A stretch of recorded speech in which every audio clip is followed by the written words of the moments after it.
भीमराव अंबेडकर जी की 134वीं जयंती के अवसर पर बुराड़ी विधानसभा क्षेत्र में विभिन्न रेजिडेंट वेलफेयर एसोसिएशनों, धार्मिक एवं सामाजिक संगठनों द्वारा बड़े उत्साह के साथ कार्यक्रमों का आयोजन किया गया। क्षेत्र के विभिन्न हिस्सों में भव्य शोभा यात्राएं निकाली गईं और बाबा साहब को श्रद्धांजलि अर्पित की गई। कार्यक्रमों में सभी समुदायों के लोगों ने भाग लेकर बाबा साहब को याद किया और उनके आदर्शों पर चलने का संकल्प लिया। कार्यक्रम के दौरान बाबा साहब की तस्वीरों पर माल्यार्पण किया गया और बच्चों द्वारा रंगारंग सांस्कृतिक प्रस्तुतियां भी दी गईं। कांग्रेस नेता मंगेश त्यागी ने भी कई कार्यक्रमों में हिस्सा लिया और बाबा साहब की प्रतिमा पर पुष्प अर्पित कर उन्हें श्रद्धांजलि दी। उन्होंने अपने संबोधन में कहा कि अगर आज हम अधिकार के साथ सर उठाकर जी पा रहे हैं तो यह डॉ. अंबेडकर जी द्वारा रचित संविधान की ही देन है। बाबा साहब ने हमें वोट का अधिकार देकर हमें लोकतंत्र में भागीदारी का अवसर दिया है। मंगेश त्यागी ने आगे कहा कि कांग्रेस पार्टी एक समावेशी पार्टी है जो सभी धर्मों और वर्गों का सम्मान करती है।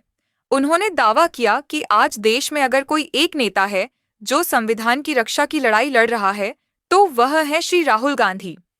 इस अवसर पर हरित विहार, मुकुंदपुर और नथुपुरा जैसे इलाकों में भी विशेष कार्यक्रम आयोजित किए गए। मुकुंदपुर में महाराणा प्रताप डियर टी जॉय पार्क से आरंभ हुई शोभा यात्रा ने पूरे इलाके में उत्साह की लहर भर दी। घोड़े, ऊंट और बैंडबाजों के साथ निकली लगभग 3 किलोमीटर लंबी यात्रा में समाज के कई वर्गों के लोग शामिल हुए। नाथुपुरा में आयोजित शोभा यात्रा में भी डॉ. बी.आर. अंबेडकर जन्मोत्सव कमेटी द्वारा जगह जगह प्रतिमाएं स्थापित की गईं और श्रद्धालुओं ने पुष्पांजलि अर्पित की। यात्रा में मंगेश त्यागी, नरेंद्र सोनी, हनुमंत सैनी, सुरेश कैन समेत समाज के कई गणमान्य लोगों ने हिस्सा लिया। कार्यक्रमों की समापन बेला में मंगेश त्यागी ने फिर एक बार सभी को बाबा साहब की जयंती की शुभकामनाएं दी और देशवासियों से उनके आदर्शों पर चलने का आह्वान किया। जय भीम। आज हम सब यहाँ श्री बाबा साहब अम्बेडकर जी की जयंती पर 134वीं जयंती है, इसको मनाने के लिए आप लोग यहाँ हैं, हम साथ हैं। तो मैं यही कहना चाहूँगा कि आप सभी को 134वीं बाबा की जयंती को बहुत बहुत हार्दिक शुभकामनाएं सबको। और मैं सिर्फ ये वो कहना चाहूँगा, आज बाबा साहब हैं, ये कांग्रेस पार्टी से हूँ तो अपनी पार्टी की मैं बात आपके सामने रखना चाहूँगा, क्योंकि बाबा साहब भी हमारी कांग्रेस पार्टी में ही थे। तो जब संविधान बाबा साहब ने लिखा तो कांग्रेस पार्टी में बाबा साहब के जो नेहरू जी हमारे जब प्रधानमंत्री थे तो बाबा साहब लिखने वाले संविधान को, तो ये अधिकार जो हमें मिला है आज वोट डालने का हो या अपने जो अपने हमारे ये आपके अधिकार है, इनका अगर हमें मिला है तो संविधान के द्वारा ही हमें यह अधिकार मिला है।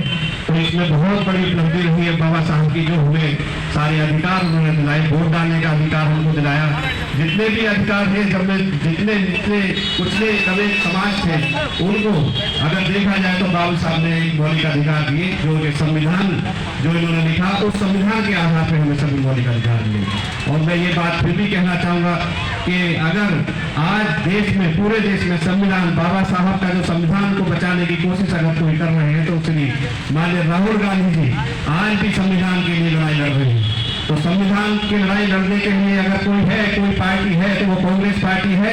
और कांग्रेस पार्टी में सिर्फ एकमात्र नेता है श्री राहुल गांधी जी, जो आज भी संविधान की लड़ाई लेकर के, संसद से लेकर के पूरे कन्याकुमारी से लेकर कश्मीर तक इन्होंने संविधान को बचाने की यात्रा भी की है और उसकी अगर कोई लड़ाई लड़ रहा है संविधान बचाने तो श्री राहुल गांधी जी है। तो मैं आप सभी से यही कहना चाहूँगा कि आज सभी को मुबारक हो।